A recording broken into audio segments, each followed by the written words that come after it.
ભરૂચના મકતમપુરા ગામમાં 52 ગામ આદિવાસી સમાજના સ્મશાનની બાજુમાં બિલ્ડર રસ્તો બનાવતા આવેદનપત્ર પાઠવ્યું હતું.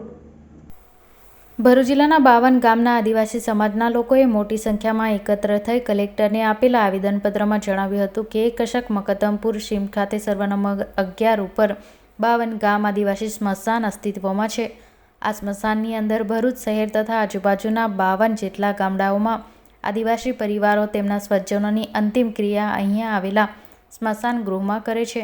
પરંતુ છેલ્લા કેટલાક દિવસોથી સ્મશાનની બાજુમાં આવેલા સર્વે નંબરમાં JCB મશીનથી જમીન લેવા લિંગનું કાર્ય શરૂ કરવામાં આવ્યું હતું, જ્યાં ભવિષ્યમાં ત્યાં મોટી હાઈ-રાઇઝ બિલ્ડિંગ બાંધવાનું કામ શરૂ કરવાનું પ્રાથમિક ધોરણે જાણવા મળ્યું છે.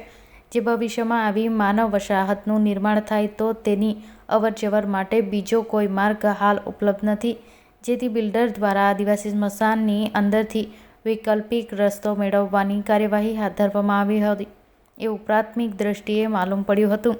જેથી બિલ્ડર દ્વારા જે રસ્તાની માંગણી કરવામાં આવી છે ત્યાં આદિવાસી પરિવારના સ્વજનોની સમાધિ હાલમાં અસ્તિત્વમાં છે અને બિલ્ડર આ સમાધિ દૂર કરી રસ્તો મેળવવા સ્પષ્ટ મનસામાં હોય તેમ લાગી રહ્યું છે. જેથી બિલ્ડર દ્વારા આવી કોઈ અરજ આપના હસ્તકોની કોઈ કચેરીએ થઈ હોય તો તેની પરવાનગી મંજૂર કરવામાં ન આવે અને જો પરવાનગી આપી હોય તો તેને તાત્કાલિક અસરથી રદ કરવામાં આવે તેવી માંગ કરી હતી. મારું નામ વસાવા રમણભાઈ કે વસાવા. હું ગવર્મેન્ટ કર્મચારી નિવૃત્ત છું એગ્રીકલ્ચરમાંથી.